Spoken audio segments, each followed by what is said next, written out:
wonderful thing to experience. The community spirit that this country has, it is what makes Payson so strong. That's for sure. The scads of volunteers that turned out, we got volunteers that we couldn't use, and I think that's a good situation to be in rather than having not enough to do something. We had more than enough. Yeah, every time I turned around, it was just another surprise. I couldn't believe what people were doing.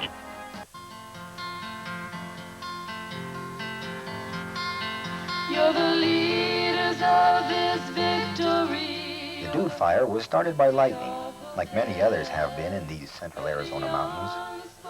But temperatures in the late days of June 1990 were setting record highs. Humidity was extremely low. Ground cover unusually dry. Before Dude was contained, it would consume 6 lives and a national shrine, as well as over 60 homes and nearly 28,000 acres of forest land. To professional firefighters, it would prove again that nature can pose unpredictable and puzzling behavior. But Dude would also leave behind vivid impressions of professional cooperation, community involvement, and human triumph over tragedy. After we got home Monday about 11 or shortly after, my wife was talking to a neighbor on the phone, and she saw 5 to 10 lightning strikes up over between Diamond Rim and Mogollon Rim. After she saw the lightning strikes, it took maybe, well, I don't know how long, but it was shortly after that that we could see the smoke start coming up. It started in fairly steep country right near the base of the Mogollon Rim. Fire was discovered by the Tonto National Forest air attack, who was taxiing on the runway at Payson. They saw the fire. They immediately reported the fire. They also taxied to take off to get over the fire, en route to the fire. The air attack told me that he'd ordered from the dispatcher in Phoenix, get me all of the air tankers you can get. Our air attack was sitting at the Payson Airport. He responded within 30 seconds after the call, and he was in the air and had 5 air tankers working within 35 minutes. The fire did begin bumping the top of the ridge here along the Coconino-Tonto boundary. A short time later, the Coconino National Forest forces began firing out the rim. Tonto was working the bottom of the fire with retardant. It was a very aggressive initial attack. Rates of spread were high, fire intensity was high, a lot of spotting occurring, and the fire subsequently escaped initial attack. A Class 2 team was ordered shortly and began to arrive on the fire. By the time the Class 2 team got here, they realized they had a serious problem. A lot of summer homes in the area, and the fire was growing rapidly and extreme fire behavior. The Class 2 team ordered a Class 1 team real soon after that. We kept very close track of what the situation was, and within a short period of time, it was pretty obvious to most of us that it was going to be a major incident. The extreme fire behaviors we were encountering, the number of subdivisions that had the potential to be involved and so forth immediately clued us in.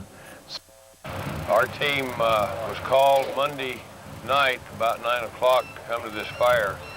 We got here and had our line officers briefing about 6 o'clock the next morning, and it set up a transition with the team that was here, which was a Central Arizona Type 2 team. Ed Hollingshead was the IC. We took over the fire midday that day. Evelyn Miller was on her first fire assignment with the Zigzag Oregon Hotshots. They were among the first fire crews on the line that day. Well, we got there, it seemed kind of chaotic. There was just hordes and hordes of people around. We had an assignment to protect some structures, and so we were not going to build line, but improve it and maybe burn out a little bit. So we were hiking up through the houses and stuff and doing that. And did that most of the day, and then towards the afternoon, the weather started acting up, you know, and the thunder cell came in, winds acting up and stuff, and so things got a little hairy then. Fire behavior at that time was, it was really, really something. The fuels here in this area are very dry. We had probably 6%, 8%, maybe even lower in 1,000-hour fuels. The light and flash fuels, probably even hard to get a fuel moisture reading on them. They were so dry. And we had real erratic winds. Mogollon Rim kind of creates its own weather patterns when wind hits against it and so forth, and you get some real screwy things happening. Before the fire, just before the fire blew up, I was in camp about 1:15 here at the Walnut Camp, and I noticed large convection columns forming ice caps on the top of those convection columns over the fire area. We felt thunderstorm winds here in camp, downdraft winds, and had some rain here in camp. I heard about the thunder cell coming in, and the winds were kicking up and stuff, and a lot of smoke was coming in, but I didn't really know exactly what that meant or anything. Yeah, we were up in the canyon about 7/10 of a mile, 3/4 of a mile up in the canyon, and all we got was from my squad boss is that turn around and start running. We didn't ask questions, you know, there was just turn around, start running, and you just started hearing a loud roar, like jet engines coming at you. Then everything just started turning pitch black, and you could feel heat, unusual heat, higher than the sun heat. It was just an incredible amount of heat. And all you thought about was running. Because I could hear it rumbling. It just was just louder than hell, you know, just like a freight train or something, and it was, you know, real smoky, black. You know, it sounded terrible. I could see the black smoke and coming up and rolling, and I thought that it was just right behind it, so I wanted to get out there really fast. I was really concerned about it. It seemed like the path went on forever. Running with full packs, boots, it seemed like it went on forever. You just didn't know whether you wanted to quit or not, but you just had to keep going. There's no way you could stop. We got to the mouth of the canyon where some hot shots were at, and at that time, they weren't aware of the situation. I was one of the first ones out. Just the whole atmosphere was real spooky. You know, I could hear rumbling in the background. People were yelling, kind of panicking, and so I thought, well, we got to get out of there for sure.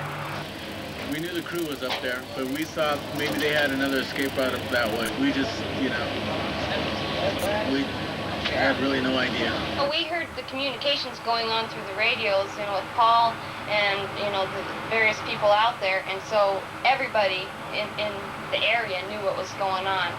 Paul had found, he came over and said that there were 2 deaths that he came upon that were in the shelters, and immediately everybody was, you know, it was kind of a creepy feeling and felt sad, and, you know, just all the different feelings, you know, racing through your minds, but everybody was feeling it. And all I remember was black heat, blazing death, one way out, can't get life or death, stop running, safety's around the next bend. So we decided to go out to the fire line to take a look to see what was going on and try and tie in with the teams that were out there. And about that time was when we had the major blow-up where we had the incident where we had the 6 fatalities. And we tried to get over into that particular area and could not get into the area because the fire was so intense. This fire that ran across Walkmore Creek and across the subdivision was probably, it was an extremely intense fire. People that were in there talked about rates of spread in excess of 100 to 150 chains an hour. They talk about 300-foot flame lengths. They talk about the fire just screaming over top of them.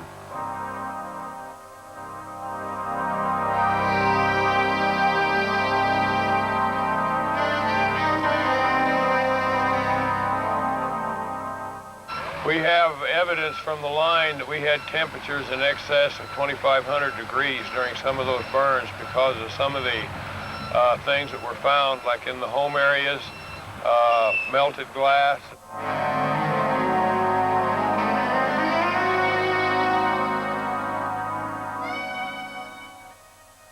Paul Gleason, supervising the zigzag hotshots, had been working the Walkmore Canyon area near the Perryville prison crew. I talk a lot about fire fatalities, but nothing has ever really driven it home like this fire has. You know, and I actually come across a fellow stumbling out the fire. A CID trauma unit team in the field helped crews deal with the emotional impact.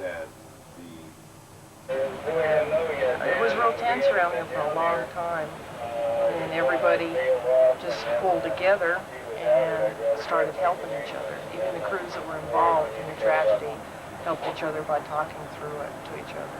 And it really helped all those crews to know what the town was doing, the Red Ribbon campaign and all that. And then when they brought in the pies, that really helped them too, to know that the town was supporting them. Payson, Arizona is completely surrounded by national forest. With a population of 15,000, it is the commercial hub for the vast Mogollon Rim country. It is the highest use recreation area in the region. Radio and news reports of the disaster galvanized residents and businesses into demonstrating evidence of support and appreciation. The people around town have put red ribbons on their cars, on their houses, on their trees, anywhere they can put it to show our thanks to the firefighters for helping us in the town and for doing such a good job. It was kind of a scary thing for us. We've never had a fire this close, and this was our way of saying thank you to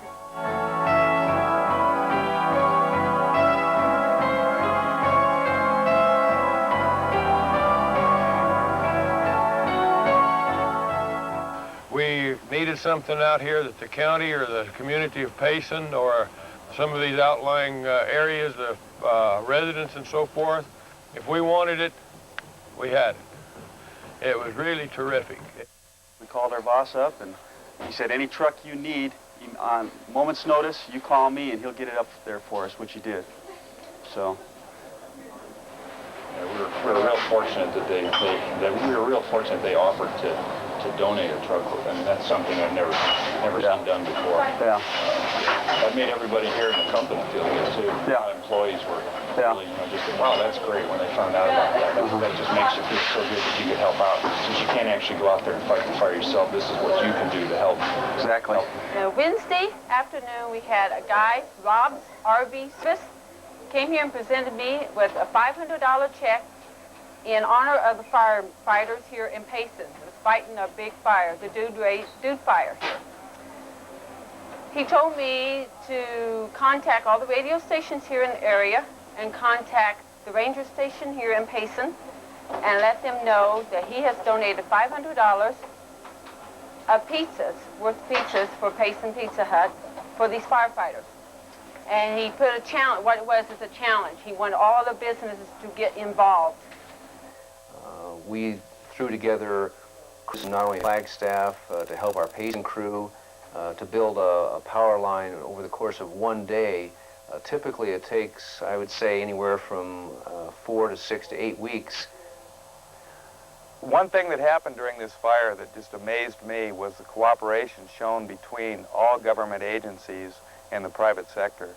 We had an outpouring of gifts of clothing, food, cots, and places to stay for people that had to be evacuated because their homes were either destroyed or nearly destroyed. The minute I arrived, first thing I did was, of course, get with the Forest Department.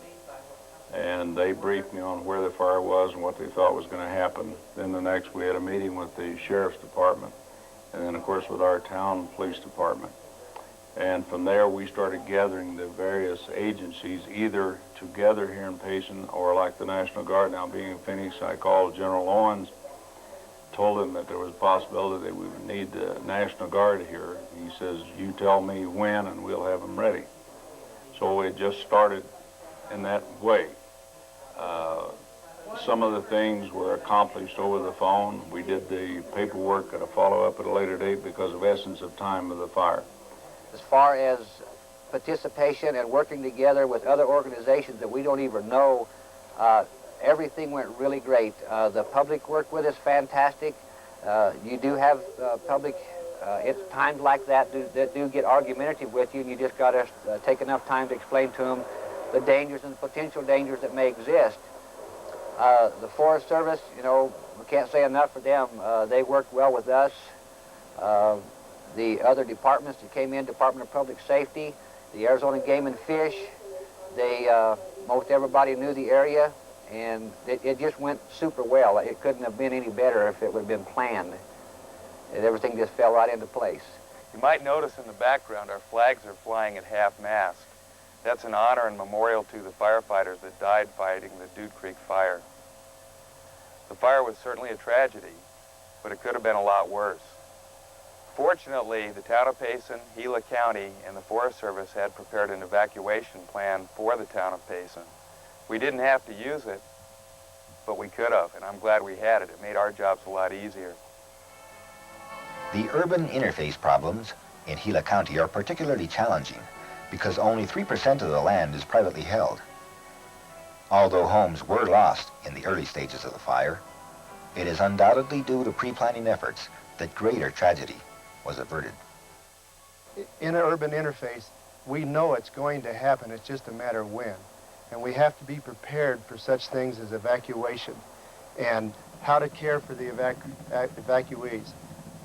It's very key that the district ranger or the agency head in that particular area makes contact with such people as the county commissioners, the local district delegations, mayors, the road departments, the highway patrols, the deputy sheriffs. I guess that's probably one of the main reasons why we're seeing a tremendous amount of support from the Game and Fish Department and from Gila County and from the people in town, as well as a lot of the local citizenry, is that we've really tried to build and foster that kind of relationship with those people. And of course, with a fire suppression effort of this magnitude, it's very easy to have it turn sour. And with the background data that we've put together and with the background work we've put together, now at least I hope we're going to continue to see it pay off for us.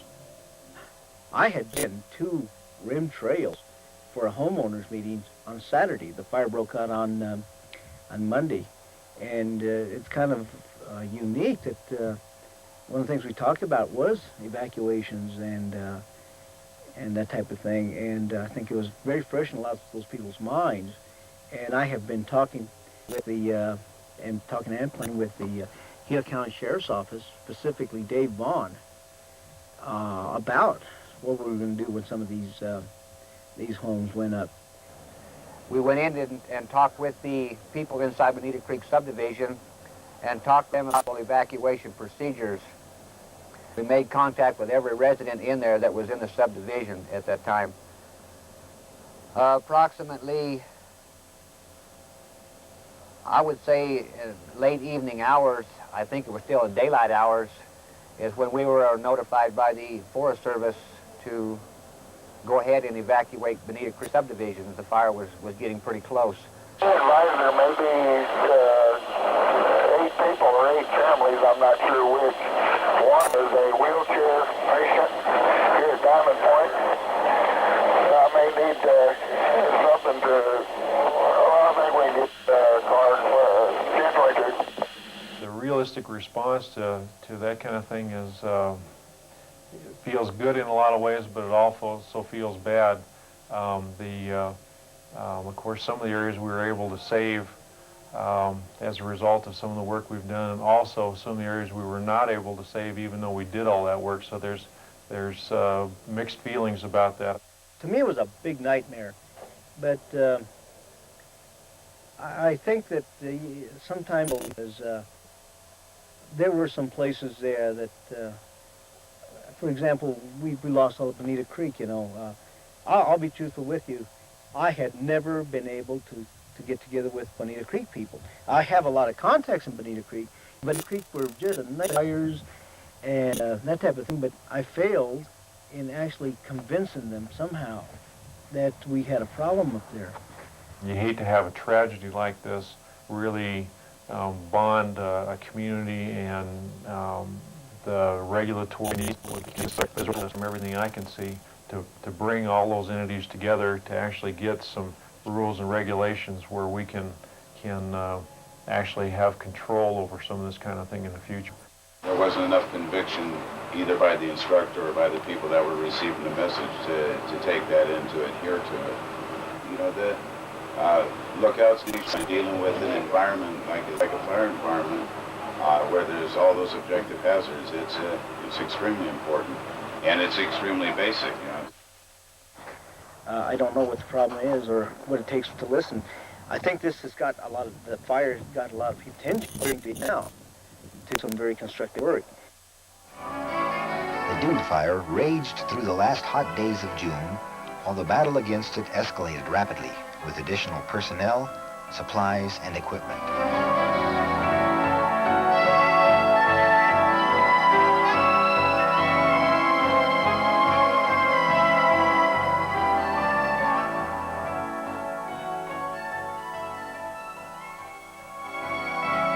Continuing its erratic coursing, the fire overran and destroyed famed Western novelist Zane Grey's favorite retreat.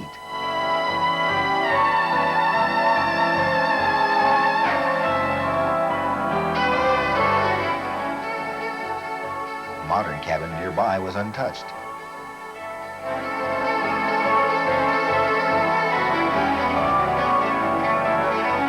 The Dude Fire was finally out by July 3rd, 1990.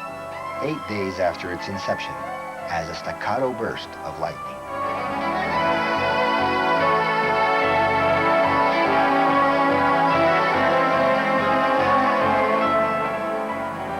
Overall, there was an excellent pre-planning done here on the Tonto.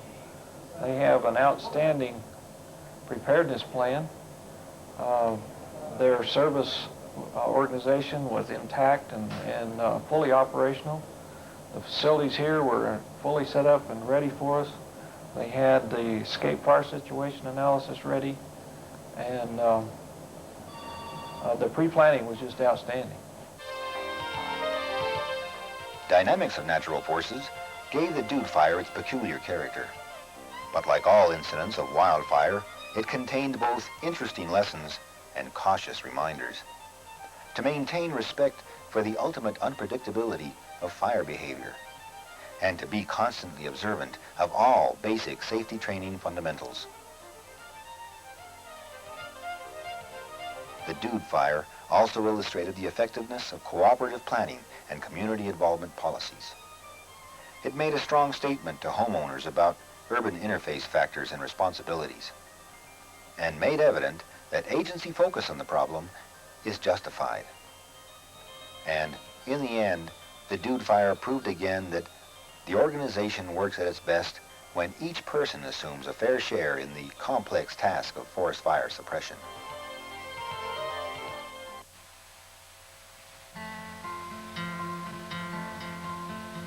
The days have passed with fear and hope. Our lives are threatened with fire and smoke. But wherever there is love, there is a way.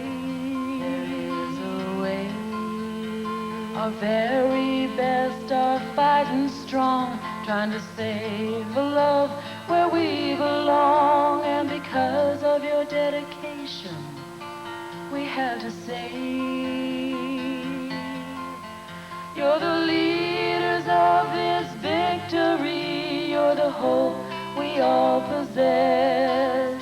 You're the unspoken heroes of a land that's truly blessed. And although we've lost a battle, we know we'll win this war. For the feeling inside all our hearts know it's love we're fighting for. So let's hold strong, undying faith, and love your neighbor well. Our firemen, there is no end to the thanks we have to tell. You're the leaders of this victory. You're the hope we all possess. You're the unspoken heroes of a land that's truly blessed. And although we've lost a battle, we know we'll win this war. For the feeling inside all our hearts know it's love you're fighting for. You're the leaders of the victory. You're the hope we all possess. You're the unspoken heroes of a land that's truly blessed. And although we've lost a battle, we know we'll win this war. For the feeling inside all our hearts know it's love you're fighting for.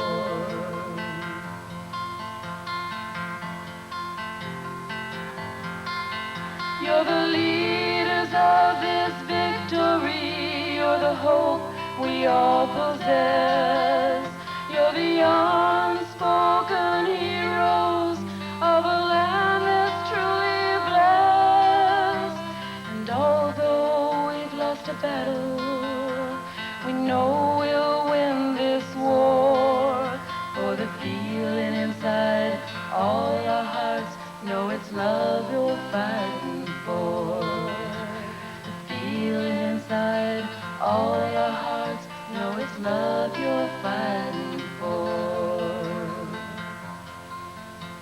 God bless you guys up there. We're with you all the way. We love you. We love you.